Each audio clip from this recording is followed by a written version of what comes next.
Good morning. Welcome back to Citi FM. Well, good morning, Bernard. How are you? Very well, thank you. How are you doing? I'm okay. The last few weeks, I've been seeing you in court and doing legal things, not doing campaign things. How do you reflect on that whole couple of weeks? Well, thank you for the opportunity to be here in your Citi team. Want to greet your listeners and anyone who's either listening or watching by various media. Appreciate the opportunity. All of this tells me, and should tell all Ghanaians, is that we must not take our liberties, our freedoms, our rights. We must not take them casually. We must protect them. Because you see, when institutions of state are put there, they are given great powers, big powers, to make all manner of decisions. If you can imagine, I prepared for 2 years to be in this race. Our people raise funds. They put their hearts and minds and souls in this. So there's a lot of emotional, psychological input into all of this. And then just one day, somebody calls a press conference and says, "You're out. I'm not accepting that." You can't imagine the impact. And I'm not just a Ghanaian. I do business internationally. And so when something happens to me in Ghana, through internet and all of that, it goes wide and far. So it has a great, huge impact. And so it is important for all of us to ensure that state institutions don't act on impulse, or that even on a positive note, to act based on the laws that they are granted, that they are given to work with. When they don't do that, it doesn't affect just one person. It affects everybody potentially. And so what I have learned is that we, all of us, must protect the rights of everybody. You know what happened, even though it was a PPP matter, Papa Kwesi Nduom matter, it benefited others. Others were given opportunity. Okay, and because this happened, now it isn't just an EC matter.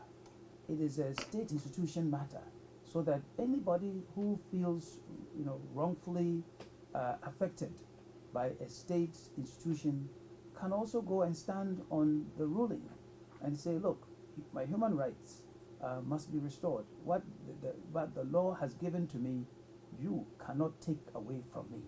So from a broad standpoint, that is what it means to many different people. But also what it does say to all of us is that when something is happening to somebody, you don't go there and also just gleefully try to take undue advantage of wrong done to somebody. Okay? And when somebody comes to read something and says, "This person has done this, has done that," you can't just stand on the surface of what they say and just believe and start talking, because many people didn't understand the content of the matter. It's a small matter. Then they were trying to make it become something to do with fraud, and this, go to the CID, go here, threatening people. But even before that, you remember there was an Iyoko graphic story that said that you and another candidate were being investigated over your source of finance for your parties. Can you imagine? We contacted Daily Graphic, and the graphic officers, none of them could tell us who put that story there on the front page. None. And Wow. I would suggest that you go and ask them, how did that story get to be on the front page of Graphic? This is a state paper. Okay, someday we'll talk about that. But then also, if people will go by the law, it is the Electoral Commission that has the rights and responsibilities to ask anybody where they got the monies from to do anything, which I wish they would ask all political parties. They would ask John Dramani Mahama, Nana Akufo-Addo, Papa Kwesi Nduom, everybody. You should be asking, but not Iyoko. The laws of Iyoko, they don't cross the road to come into where we are having electoral and election matters. Okay, and so you wonder why. And some people want to sit somewhere and think they want to come and threaten Papa Kwesi Nduom For what reason? But why do you think you've become, or you became a target, if that's the impression you get? What is it about Nduom that, because it was almost as if, even though you went to High Court, they went to Supreme Court, and then they said there were new mistakes. Did you feel that maybe you've become some sort of legitimate target by some people within all the things that happened? Well, somebody will say too much water has passed under the bridge. Mm. You know, it's gone. But you know, as soon as that press conference was held by Mrs. Charlotte Osei, there were people all over the country saying PPP is not in the race. Not that Papa Kwesi Nduom is not. PPP is not in the race. And doing all manner of things, trying to buy off our candidates and just get us out of it. Okay? I don't want to get too much into that. The point is that we are here. We are in the race. And it is important that we are there for the positive reasons. And again, those things, there will be time to deal with them. Right now, yeah. Just the final point. Yeah. So if you had not been cleared to go, it certainly would have affected even the morale of your candidates, your parliamentary guys. It would have affected your performance in the race. Well, absolutely. I mean, we had built up a campaign strategy that, number one, we are going to support our parliamentary candidates. And I was the leader in supporting them. So I've been going to wherever they are as many times as I can to help them, to lend whatever credibility I have to them, okay, to push them. And so many of them were relying on the emotional support, psychological support, the personal support that I can give to them. Even though I had said to them throughout these difficult times that whether I'm on the ballot or not, I'll be there with you in spirit, and it's our race, we need to work. You know, I know that when they work hard and then I show up, the combined effect is good. So definitely, it would have affected you. Absolutely, absolutely. It started affecting us, okay, because people were teasing our people. They were doing all manner of things to tell them that, you know, they had become lightweight. Is the PPP as well differentiated as you would want when you go out there? Because there are about 8 parties now. Is when you meet an ordinary person who doesn't know you are even in Nduom and you ask him about PPP, do you get the sense that people now know your party for what it is and not just like, oh, those who have the red flag or they look like CPP or they are whatever? Do you get the sense that? Bernard, I'm smiling. I've been to many corners in Ghana. And when the children start singing the songs, when the children start saying, as soon as they see our symbol, as soon as they see me, as soon as they see anything PPP, they go party papa, papa perko, ejumora. I go to the north, to Malana. I go to Volta region, Edoto, whatever. Look, everywhere we are known.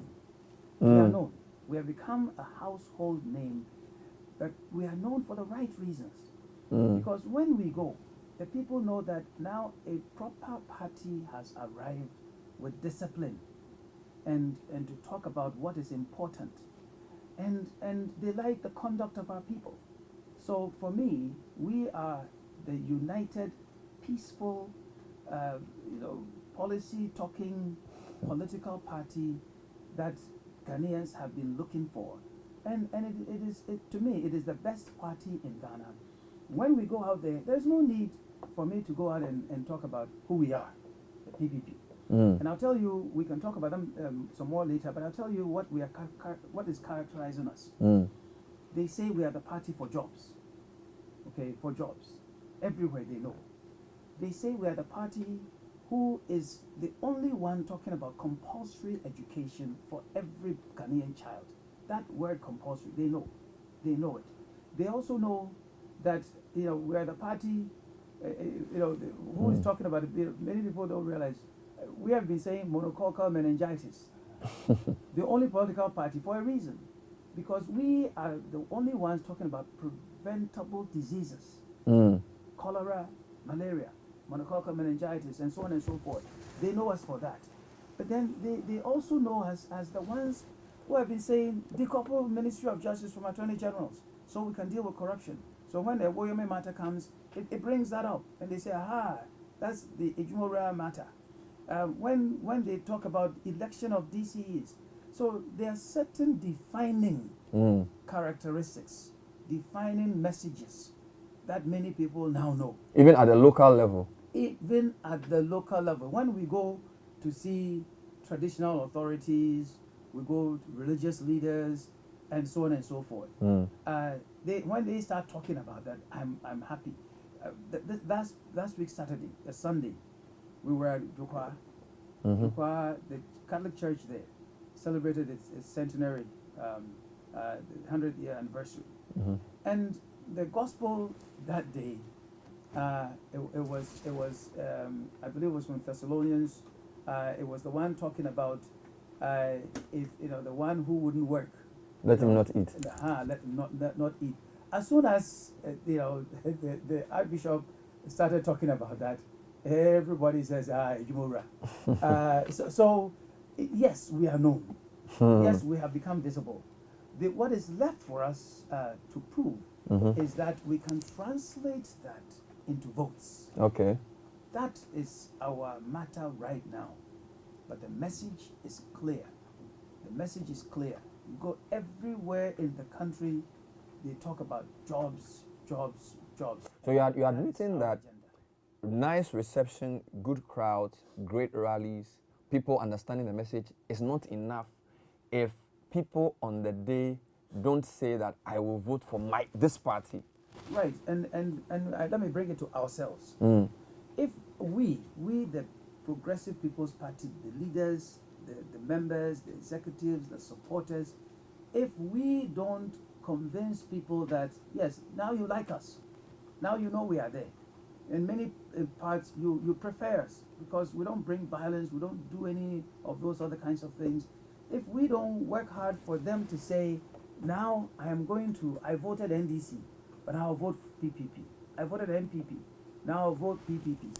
That is our task, and we accept that is our responsibility to now let people know that it will profit them. It will profit them to vote for the Progressive People's Party. And we ask the people, when you go to Upper East, and which